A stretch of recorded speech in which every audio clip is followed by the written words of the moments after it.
Good afternoon, I am Paris. I'm Tia. I'm Jules. And I'm Leonie. And we are part of the Health and Physical Education Department here at Frankston High School.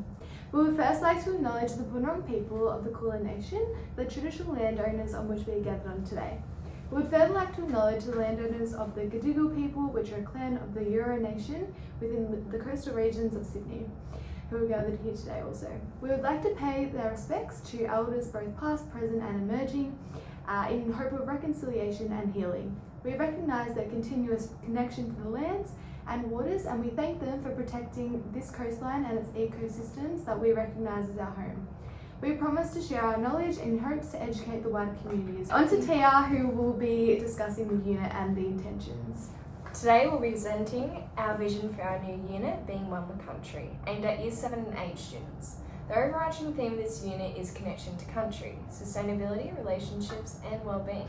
The reason we've created this unit is to ensure that all students feel included, respected, empowered, cooperative, resilient and self-determined. We further created this unit to ensure that we promote reconciliation. Our learning intentions are students will gather and understand how Aboriginal and Torres Strait Islander people use the environment. Students will learn how to use this knowledge to create solutions to real life sustainability issues. And our success criteria are students will understand the importance of Aboriginal and Torres Strait Islander people's histories, cultures and communities. Students are to apply and analyse and evaluate information provided to them and discuss best possible solutions. And students will create a poster that represents their learning from the unit.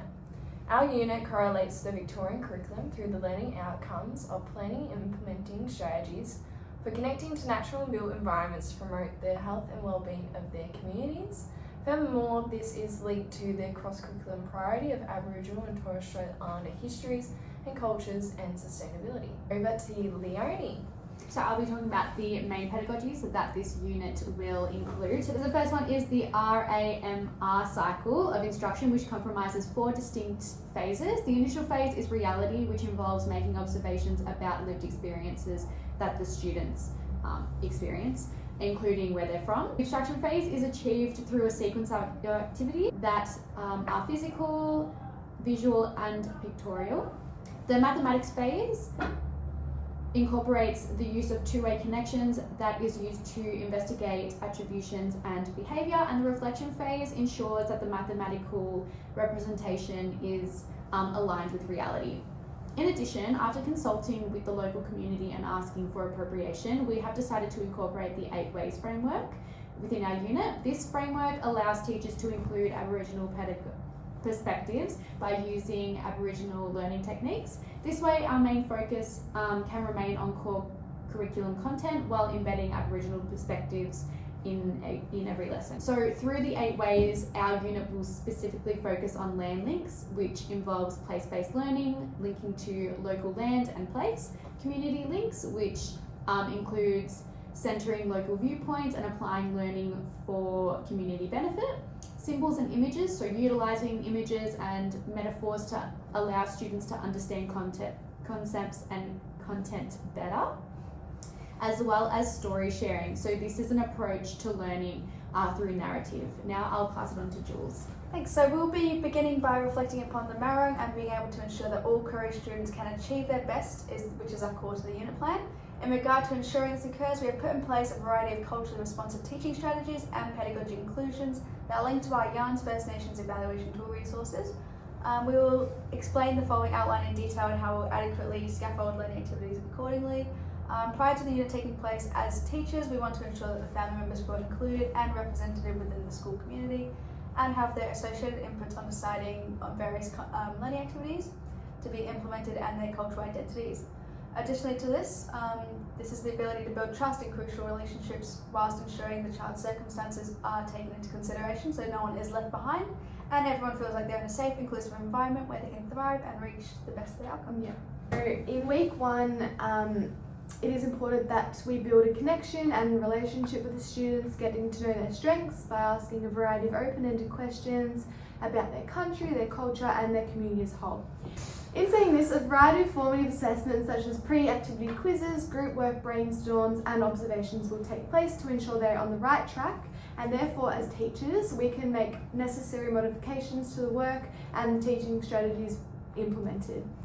To further reinforce this though, within the unit we have also collated a bank of resources that are relevant to the land and associated communities that our Aboriginal students are on, and they also resonate with the curriculum standards as well, thus ensuring that it relates to their own students' lives and they can make connections and feel a sense of belonging and purpose within their strong cultural identity as well. Following on in week 2, a vital part of country is caring for the land. So we will be focusing on the community's land, this being the Bunurong peoples. We will achieve this by implementing an interactive animated video that tells the dreaming story of how Port Phillip Bay was created, according to the dreaming legends of the Bunurong people, as well as an interactive book that illustrates the relevance of the Bunurong land and its cultural significance, so representing the knowledge that they have presently rather than looking in the past tense. These are both resources that are in consultation with a local elder, so Carolyn Briggs, and we have also gained permission to use these resources within the unit. And we are also excited to welcome her into our school community for an incursion to directly share her knowledge as well. So I would pass to Tia for week 3. Thanks, Cara. So week 3 we're building from week 2 on the importance of land in the local community, but week 3 we're going to link towards other Aboriginal and Torres Strait Islanders communities and how and why tribes view the land differently. To do this, students will engage with a range of resources collaboratively and critically that will construct their knowledge of land outside their local town. Students will interact with the Australians Together resource that elders from Victoria, Queensland and Northern Territory describe their meaning of land. Students will then evaluate and compare anecdotal perspectives from 3 Dreamtime stories by elders of their land and how it makes them feel. Over to Leonie on week 4. Yeah, so during week 4, we plan to examine how Aboriginal and Torres Strait Islander people connect with country and discuss ways in which their traditional practices promote sustainability and conservation. So we will explore this through land management strategies and discuss how they can be combined with modern care strategies. So we'll achieve this by utilising a variety of different resources that explore Aboriginal and Torres Strait Islander land management techniques and care on sustainability, as well as the impact of industry on land to establish a comparison between Aboriginal and non-Aboriginal sustainable practices and use of land. During this week, I'd also like to add that we are going to be including Aboriginal seasons. So from this, students will create a poster that outlines how to use these seasons to promote sustainability and conservation in regards to bushfires. So moving on to Jules with week 5. In week 5, we'll build on the content knowledge of traditional land management concepts and the meaning of country in an in-person excursion. So this excursion will be to the Melbourne Museum to see the First Nations permanent exhibitions of Garragarang, which is sea country, and Bayala Nura, which is yarning country. This excursion will allow students to engage in both primary and secondary resources, all about the First Nations people. These resources are helpful for students to gain knowledge for their own post assessments, as well as expose them to a variety of knowledge for their own personal learnings. Thanks, Jules. So week 6 intention is to wrap up the unit of work and reflect on the experiences and knowledges learned from the excursion. Critical questioning will be used to challenge students' understanding and experiences to ensure that they are culturally competent, sensitive, and informed by their Aboriginal and Torres Strait Islanders' connection to the land. Students will participate in a poster presentation night with a local community and their family to showcase their knowledge and understanding in hopes to educate, build trust and respect with the local and wider community. So for assessments, we aim on using a multitude of formative assessment tasks throughout the unit. For example, in week 1, we'll be getting the students to talk to about 10 people within the school community and getting them to ask key questions such as how they define country, where they're from and what they consider community. This activity ensures that students are engaging within their school community and allows them to feel a sense of belonging. In particular, this activity directly illustrates the importance of community with Indigenous communities and illustrates that country is not just a physical place. In week 3, students will work in groups and will be guided through questioning in a jigsaw activity that will assist students' comprehension and encourage cooperative learning. Furthermore, students will undergo Think, Pair, Share brainstorms in multiple weeks. This activity ensures a challenging hands-on approach that includes collaboration and requires students to reflect upon self-determination and high expectations useful when they're making their own informed choices. These brainstorms will be based around the two-way pedagogy that states that the students are to move between 2 worlds and knowledge systems. This gives equal voice to both parties in a safe and respectful environment. This pedagogy allows students from Aboriginal and Torres Strait Islander backgrounds to come up with the ideas by themselves, share these ideas with their peers, and then allow all students to see multiple perspectives and how ideas may vary.